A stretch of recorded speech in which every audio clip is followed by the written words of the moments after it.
Ini acara dari Pesta Jaksa Korea. Pejabat yang datang ke sini bebas meluapkan hasrat dirinya. Tapi jaksa ini Park Taek-si tidak nyaman. Dia bangkit dan hendak pergi. Tidak menyangka gelas anggur akan dibuang di detik berikutnya. 어디서 가고 잡고 있어?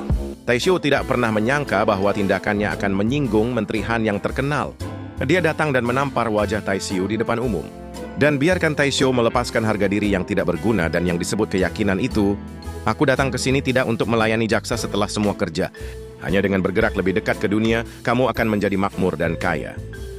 Kata-kata Menteri Han sangat melukai hati Tae-syu. Dia ingat bahwa ketika dia di sekolah, dia melihat jaksa memukuli ayahnya dan membuat dirinya terseok. Pada saat itu, Tae-syu adalah siswa kelas 1 di kelas. Setiap hari adalah perkelahian atau dalam perjalanan untuk berkelahi.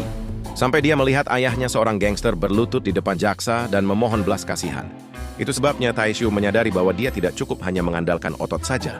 Hanya dengan belajar seperti para kutu buku itu, dia dapat memiliki kesempatan untuk menjadi jaksa yang mengerikan. Jadi Tae-syu mulai mendengarkan dengan seksama ceramah guru. Namun konten yang membosankan membuatnya tertidur dengan cepat. Melihat tidak ada kemajuan dalam belajar, Tae-syu yang tertekan bahkan kehilangan minat pada hobinya. 아, 뭔데? 아니 그것이 아니라 시험 공부는 하나도 못했는데 춤은 추고 잡고 공부해라, 여기서. 여기서야 봐라. 만화 보는 게 왜 책은 못 보냐? Tae-syu berpikir apa yang dikatakan teman sekelas itu masuk akal. Jadi dia segera mengeluarkan buku pelajarannya dan bersiap untuk mencobanya. Dia semakin penasaran. Belajar dengan baik di lingkungan yang bising itu seperti pencerahan. Pengetahuan dalam buku itu dipahami dalam sekejap. Karena lingkungan yang tenang membuat tidak mungkin untuk belajar, Tae-syu punya waktu yang nyaman untuk istirahat. Buat pelajaran di semua jenis lingkungan yang bising, bahkan jika itu berkelahi. Tae-syu juga akan mengambil buku untuk melanjutkan pembelajarannya. Akhirnya, pada ujian tengah semester, Tae-syu melompat dari tempat terakhir ke 10 besar di kelas.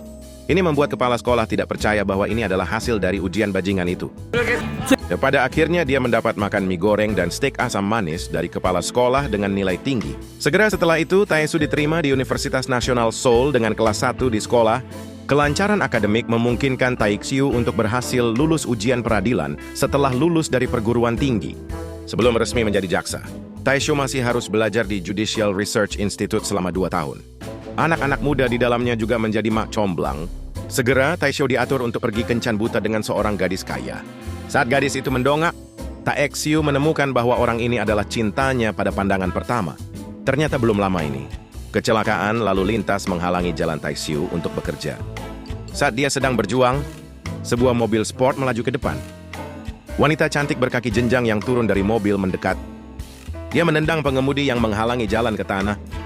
Gambar yang menyengat dan heroik sangat tercetak di hati Tae-syu. Kali ini kita bertemu lagi di kencan buta. Keduanya tiba-tiba merasa terlambat bertemu satu sama lain. Saat kayu kering bertabrakan dengan api, Tae-syu menikahi Sang-hee pada hari dia menjadi jaksa. Tapi pekerjaan jaksa lebih melelahkan dari yang dibayangkan Tae-syu. Dia tidak hanya harus menangani puluhan kasus sepele setiap hari, tapi juga harus berurusan dengan gaji yang rendah. Masalah kerja lembur di akhir pekan. Tidak melihat di mana kekuatan jaksa yang dia bayangkan sebelumnya. Sampai hari itu, dia menemukan kasus kekerasan anak. Saat itu, kedua belah pihak justru memilih untuk menetap secara pribadi dan kompensasinya menyedihkan. Ini membingungkan para penjelajah. Dia segera mengetahui melalui penyelidikan bahwa ayah dari guru laki-laki itu kuat di daerah setempat dan gadis itu adalah orang tua tunggal.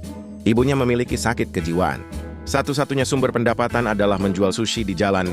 Jelas bahwa gadis itu telah diperlakukan tidak adil. Jadi Tae-syu mulai mengumpulkan bukti secara pribadi. Bersiaplah untuk menuntut generasi kedua yang kaya ini. Tidak menyangka saudaranya yang bekerja di kejaksaan juga tiba-tiba datang menemuinya. Setelah mereka berbincang hangat, Jae kemudian mengajak Tae-syu ke gedung Kejaksaan Agung di Seoul dan memberinya tur ke departemen strategis paling kuat. Ini berisi banyak rahasia tersembunyi dari pejabat dan anggota tingkat tinggi. Kapanpun waktunya, rahasia ini akan dipublikasikan. Kemudian jaksa yang menangani kasus ini akan mendapatkan promosi dan kenaikan gaji. Pada titik ini, Tae-syu menyadari bahwa ini adalah hak jaksa yang sebenarnya. Melihat Tae-syu telah tergoda, Jae mengatakan dia akan merekomendasikannya ke departemen strategi. Tae-syu harus menyerah untuk menuntut kasus kekerasan seksual. 새끼 아빠랑 한 부장님이랑 인연이 있어요. 내가 모르는 것도 아니고 구하직원으로서 좀 민망하잖아. Tae-syu tahu bahwa Menteri Han Chiang adalah tokoh terkenal di kejaksaan. selama Anda dapat bergabung dengan fraksinya. Maka itu setara dengan menyelamatkan 10 tahun perjuangannya menghadapi kesempatan satu langkah ini. Tae-Syu mulai ragu. Melihat pemandangan ini, Ze tahu bahwa kesempatan telah datang. Jadi dia sengaja merilis rekaman video skandal idola populer Choi Lian. Biarkan Tae-Syu perlahan menghasilkan ilusi mabuk uang. 혜수야, 평생 그렇게 지켜만 볼래? 아, 청순해. 이러면서? Pencucian otak, Ze membuat Tae-Syu benar-benar jatuh. Dan akhirnya kompensasinya dinaikkan menjadi 50 juta dan minta ibu gadis korban untuk ditandatangani. Surat penahanan berhasil ditangguhkan. Ze juga memutuskan untuk membawa Tae-Syu menemui Menteri Han Kyang-zi. Keduanya tiba di klub rahasia. Begitu dia memasuki pintu, dia melihat Ze menerkam langsung. Rupanya Ze adalah pengunjung tetap di sini. 우리 박 프로도 오늘 장가 보내주는 거지? 당연하지. 우리 박 프로께서는 어떤 스타일 좋아해? 아이 애는 눈이 높아요. 결혼한 지 얼마 안 돼서 완전히 아다야. 알지? 정말? Ze memperkenalkan pejabat di klub kepada Tae-Syu satu persatu. Sebuah nama besar tiba-tiba masuk. Tae-Syu melihat dengan rasa ingin tahu. Ternyata orang ini adalah Menteri Han yang ditakuti anggota parlemen dan pejabat tingkat tinggi, salah satu kandidat paling vokal untuk Jaksa Agung berikutnya. Dia menyaksikan langsung sosok kejaksaan. Hati Tae-Syu dipenuhi dengan semangat. 부장님, 이 친구입니다. 저번에 말씀드렸던 이번 일도 아주 잘 해결했고요. 인사드려. Tae-Syu berinisiatif untuk menyambutnya. Tapi Menteri Han bahkan tak mengangkat kelopak matanya. Tepat ketika Tae-Syu tidak tahu harus berbuat apa. Orang itu, Guru Jang benar-benar muncul di clubhouse. 검사님, 또 뵙네요. 여기서 보니까 되게 반갑다. Melihat sampah dan ingin berjabat tangan, wajah Tae-Syu penuh dengan rasa jijik. Dan langkah ini akhirnya membuat Menteri Han mengangkat kelopak matanya. Ze untuk meredakan situasi memalukan ini, biarkan sampah membayar semua konsumsi Tae-Syu malam ini. 많이 주세요. 제가 사는 거니까. 아, 그리고 언제든지 전화 주시고. Tindakan bajingan itu benar-benar membuat Tae-Syu marah. Dia bangkit dan hendak pergi. Dan itulah yang terjadi di awal video. Tae-Syu tahu tidak akan berkembang kalau dirinya pasif. Jika ingin memiliki kekuatan, maka harus bergerak lebih dekat ke kekuatan. Jadi dia menarik bajingan itu dan minum bersamanya. Mereka menyatakan keinginan mereka untuk bermain bersama. Sikap Tae-Syu tiba-tiba berubah. Suasana klub yang gila langsung tersulut. Bergabung dengan camp Han Kyang-zi berarti kemakmuran dan kekayaan ada di ujung jari. Dan ini akan menjadikan dirinya jaksa yang benar-benar kuat. Setelah pesta malam itu, sampah sengaja membuat Tae-Syu marah. Ingin melihat apakah jaksa ini diterima kekuasaan. 나 내일 학교 간다. 지민이 또 보러 가야지. 난 걔가 싫다고 막 울 때가 제일 예쁘더라. 이런 씨발! 아, 씨발놈이 진짜. Kemunculan tiba-tiba pria berbaju hitam itu membuat Tae-Syu bingung. Orang ini adalah rekan senegaranya Xiao Cui ketika dia masih di sekolah. Keduanya terikat setiap kali mereka bertengkar selama hari-hari sekolah mereka.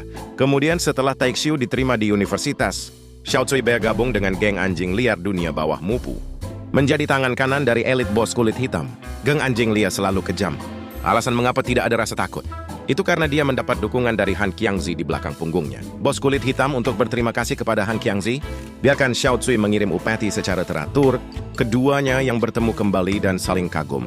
Melihat bahwa Tae-Syu telah menjadi jaksa, Xiao Cui memutuskan untuk berdiri di belakangnya dan membantunya mencapai puncak. Dan mengabaikan omong kosong guru bajingan itu, dia akan cari cara untuk membereskan ini. 아, 우리 오야지가 한 부장한테 하는 것처럼 내가 너 받쳐준다고. 그래야 뒤탈 없이 쭉쭉 나가는 것이다. 아, 동네 친구 아니냐. Setelah mengatakan ini, Xiao Cui membawa sampah yang terluka ke kantor polisi untuk menyerahkan dirinya. Dihukum 2 tahun penjara, dan guru bajingan yang terluka ditendang dan dijadikan kasim, agar tidak bisa melecehkan gadis manapun lagi. Dengan Tae-Syu secara resmi bergabung dengan camp Han Kyang-zi, statusnya di keluarga mertuanya juga semakin tinggi. Karena target utama penyelidikan Kementerian Strategi adalah pejabat senior di kalangan politik dan bisnis. Semua orang takut ketahuan oleh jaksa, dan dengan demikian mempengaruhi upaya mereka sendiri, dan media serta opini publik juga dikendalikan oleh Menteri Han. Setiap kasus yang dia ingin akan menjadi berita utama media besar. Istri Tae-Syu, Shang Hee, secara tidak sengaja menyinggung seorang senior di tempat kerja. Dia terpaksa berganti jadwal berita pada pukul 6 pagi.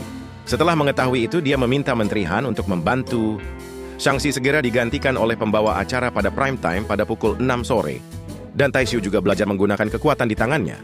Itu juga mengurangi hukuman Xiao Cui menjadi 8 bulan. Keluarga Taishu memanfaatkan hubungan Taishu dengan Han Qiangzi, membuka agen real estate di beberapa tanah di mana sebuah rumah akan dibangun. Taishu tahu itu ilegal untuk melakukannya. Jadi dia meminta keluarganya untuk berhenti dengan cepat. Tapi itu ditentang keras oleh saudara perempuan. Dia hanya ingin mengandalkan perantara untuk menghasilkan uang dan bisa membuka restoran, agar tidak timbul masalah. Taishu memutuskan untuk menggunakan pundi-pundi keluarga. Dia sengaja meminta Xiangxi bermain tenis untuk membakar energinya. Setelah membayar makanan 6 kali berturut-turut, ia berhasil menidurkannya. Dia dengan cepat mengeluarkan kunci lemari besi dari kotak rias, membuka brankas yang tersembunyi, karena emas dan uang tunai di dalamnya sangat banyak. Bahkan jika dia mengambil sebagian, tidak akan menyadari. Istrinya Xiangxi tidak memiliki cara untuk menyadarinya, tetapi saat ini 태수 씨. 우리 한 번 더 할까? Taishu mengambil risiko dan memberikan uang itu kepada adiknya, berharap dia membuka restoran dan meninggalkan pekerjaan beresiko. Sebaliknya, dia memasukkan semua uang itu ke perantara kulit hitam. Dalam sekejap mata, ini hari pemilihan Presiden Korea Selatan lagi. Untuk jaksa. Selama menekan orang yang tepat. Jadi beberapa tahun ke depan kepresidenan ini akan berjalan mulus. Untuk memilih orang yang tepat, Han Qiangzi biasanya pergi ke peramal. Selama dupa upeti tumbuh lebih kuat, Tuan akan melihat siapa yang akan terpilih tahun ini. Tak lama kemudian mereka mengincar calon Kim Dae-jung. Yang pasti, Han Qiangzi juga memberinya He Liang pesaing. Selama rahasia ini terungkap sebelum pemilihan, maka pemilihan Kim Dae-jung akan menjadi setengah dari pertempuran. Waktu memang didorong oleh Han Qiangzi, Kim Dae-jung menjadi presiden baru. Departemen Strategis Han Qiangzi akan mengantarkan babak baru, tapi untuk mempertahankan kursi kepresidenan, harus melewati semua rintangan untuknya. Yang pertama menanggung beban ini adalah anggota parlemen paling mengancam Yan. Han Qiangzi pertama kali menyerahkan materi hitam yang disiapkan kepada media, biarkan dia langsung menanggung kebencian masyarakat. Tapi kekuatan anggota Kongres Yan sudah berakar dalam hal bukti juga tidak lengkap. Selama konferensi pers situasi sebelumnya dapat dibereskan.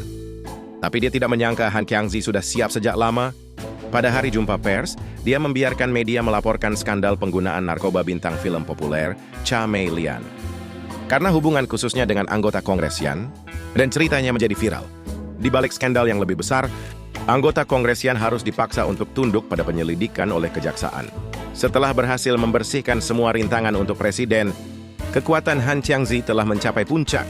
Dalam situasi militer yang dikontrol ketat oleh militer, dia bisa berjemur dengan kebaikan besar bawahannya. Mereka pergi dengan pengawalan polisi, mengabaikan lampu merah, menghadapi status seorang raja. Rekan sebangsa Taishu, Xiao Cui juga memiliki ambisi yang lebih besar. Dia mencuri uang dari pertunjukan elang emas, bos geng anjing liar, lalu diam-diam mengembangkan bisnis sendiri di Seoul. Elang emas Xiu tahu bahwa Xiao Cui memiliki jaksa di belakangnya sebagai pendukung. Jadi memilih untuk menutup mata. Namun pada hari ini, penampilan artis wanita membuat perubahan besar dalam hidup Taishu. Namanya Alostar. Dituntut oleh perusahaan pialang atas pelanggaran kontrak. Kasus ini diserahkan kepada jaksa Park Taek-siu untuk menyelidiki perusahaan pialang. Tapi tidak disangka Taek-siu akan dibutakan oleh tubuh seksi artis wanita. Dia membiarkan Cui menculik bos agensi, menyerahkan sertifikat kontrak di bawah ancaman kekerasan. Akhirnya dibiarkan artis wanita lolos begitu saja. Setelah itu, keduanya menyampaikan kabar bahwa mereka sering bersama. Untuk mencegah opini publik meluas, Taishu dengan tegas mengakhiri kontak dengan Kwang Sin. Tapi tidak menyangka seorang jaksa bernama Xu Yan akan mengincarnya. Dia sepertinya ingin menyelidiki pasukan di balik Taek-siu. Tapi nyatanya, ikan besar yang ingin dia tangkap adalah Han Qiangzi. Kami menantikan hari pemilihan presiden yang baru. Untuk menghindari masalah asing, Han Qiangzi secara pribadi menemukan Taishu, peringatkan dia untuk tidak membuat masalah, terutama Xiao Cui yang telah membantunya secara diam-diam. 개는 개야. 같이 어울린다고 사람 아니잖아. 개답게 키워. 적당히. 알았지?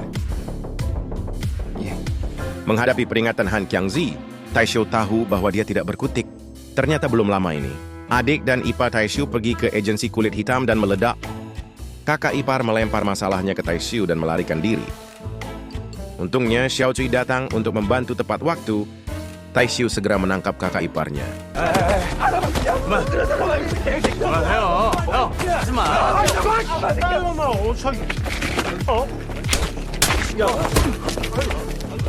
어서 말리고 지랄이야 씨발 새끼가. 같이 놀아주니까 형형거리고 이 씨발 개새끼가. 지가 사람인 줄 알고 이 병신 새끼야. Ucapan Ze menyadarkan Xiao Tsui bahwa tidak ada jalan keluar untuk terus menjadi adik dari pertunjukan elang emas. Jadi dia mengusulkan Taishu untuk datang ke Seoul untuk menetap. Berarti dia dan geng anjing liar akan kalah total. Bahkan akan menimbulkan ancaman bagi indeks Han Qiang. Taishu ingin menghentikan Xiao Tsui, tapi tidak menyangka kecelakaan itu akan terjadi lagi. Sang He memindahkan barang bawaan Taishu ke kantornya dan mengeluarkan fotonya pergi ke hotel bersama seorang wanita penghibur. Sang He jelas menemukan kebenarannya dan mengusir Taishu dari rumah. Pada saat yang sama, di sisi lain Choi sudah mulai memperluas wilayahnya seperti orang gila di Seoul. Tapi dengan pemilihan presiden yang semakin dekat, Golden Eagle hanya bisa memilih untuk berdiri diam karena calon presiden ini sangat spesial. Anggota parlemen yang paling vokal, Lo Woo-chuan adalah seorang pengacara. Begitu berkuasa akan ada reformasi peradilan. Kemudian dampaknya terhadap jaksa akan sangat besar. Jadi kali ini Han Qiangzi memohon agar Lo Woo-chuan tidak terpilih. Pada saat yang sama, dia juga mengirim pengintai bintang merah dari kamp musuh. Ini hari pemilihan segera. Pai Xiu secara tak terduga menerima perjanjian perceraian dari Shang Shi. Jadi dia kena harus menyerah menonton hasil pemilu dan langsung bergegas menuju stasiun TV untuk meminta ampun. Tapi tidak menyangka kecelakaan itu akan terjadi lagi. 오빠? 오빠! 오빠! 뭐야, 연락도 안 되고. 여기 어떻게 왔어? 나 보러 왔어? 나 방송 있는 거 어떻게 알고?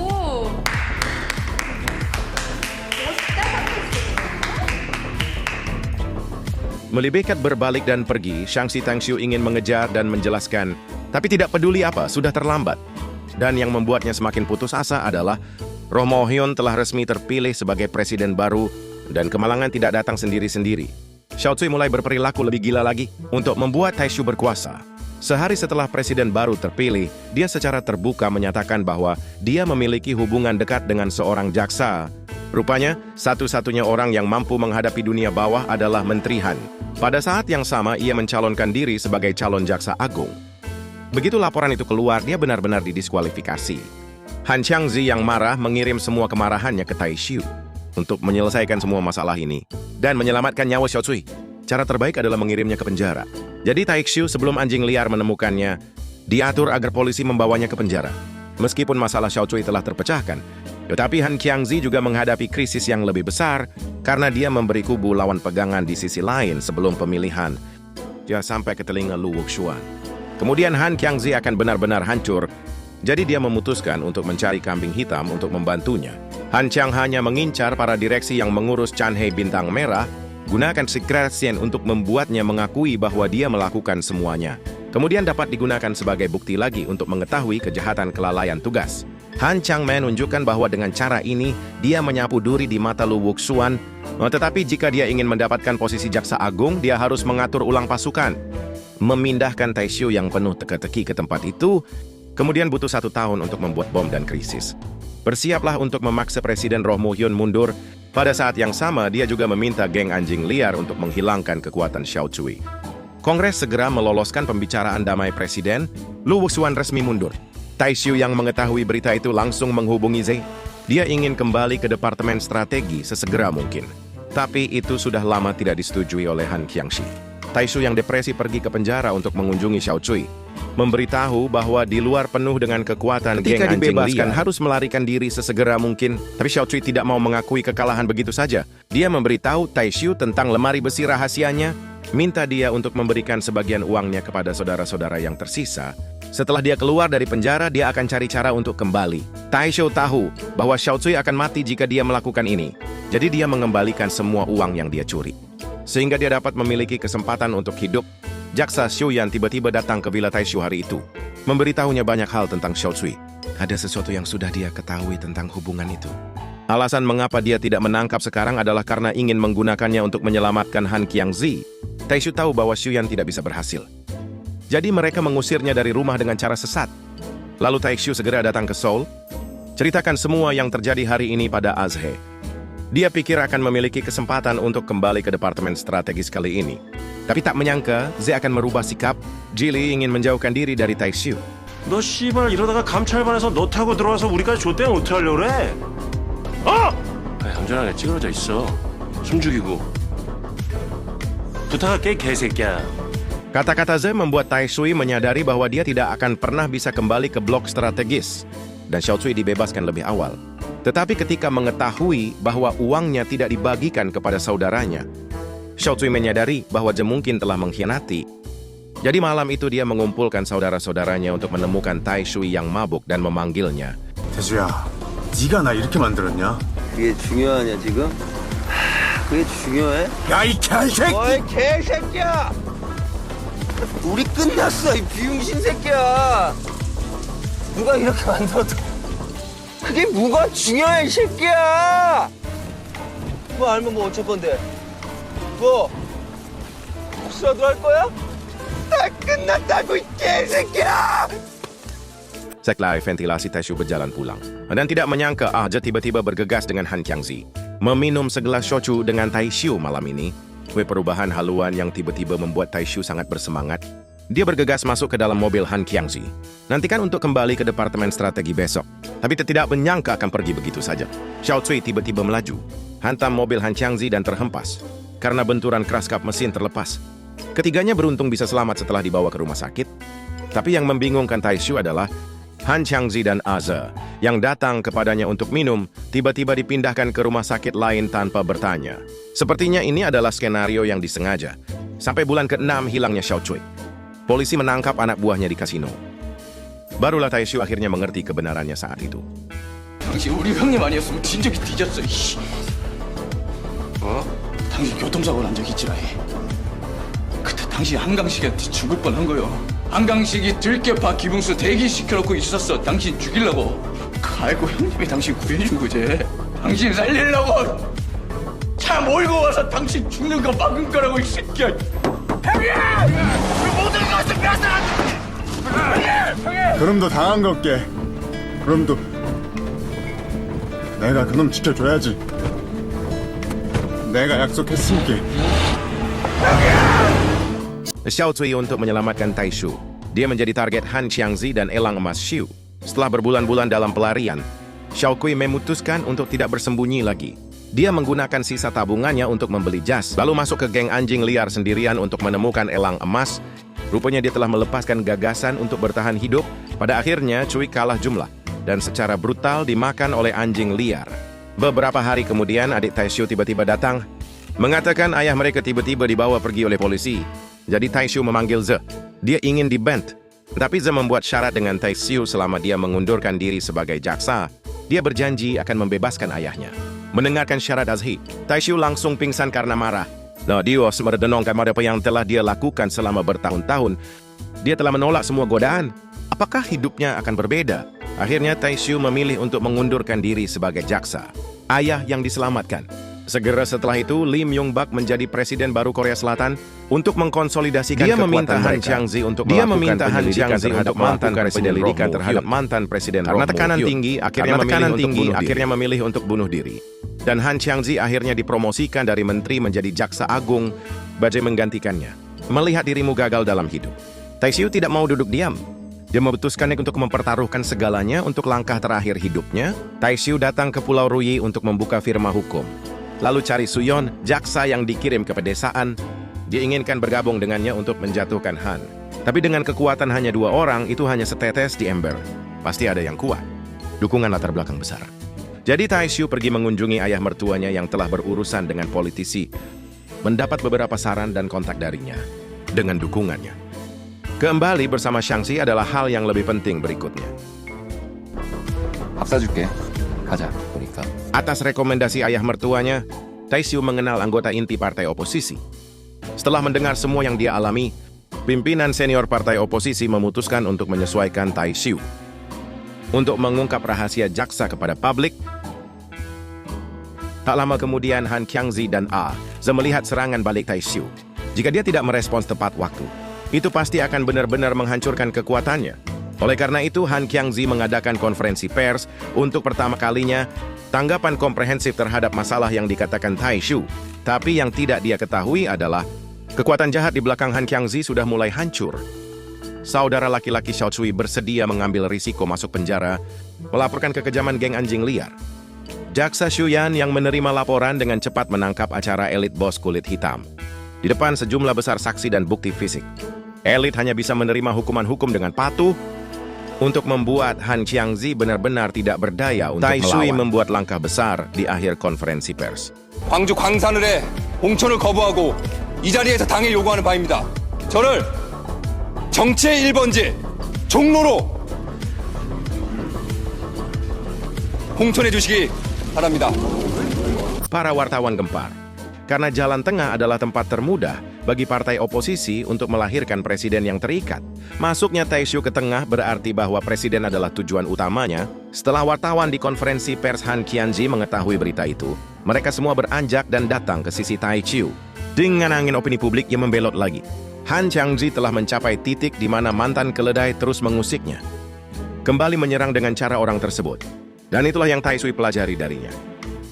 Saat Xiuyan muncul di depan Han Qiangzi, kekaisaran yang dia bangun dengan susah payah runtuh. Tai Sui mengandalkan latar belakang keluarga miskin dan pendukung demokrasi dan reformasi peradilan, langsung mendapat dukungan kuat dari masyarakat umum. Saat pemilihan mendekat, Tai Sui juga memenangkan lebih banyak suara daripada anggota Dewan Kabupaten Jinyu di Jalan Tengah. Jadi apakah dia akhirnya akan mendapatkan kesempatan ini untuk mengubah hidupnya melawan langit? 내가 어떻게 됐냐고? 당선됐냐고? 떨어졌냐고? 그건 나도 궁금하다. 왜냐면 그건 당신이 결정하는 거니까. 당신이 이 세상의 왕이니까.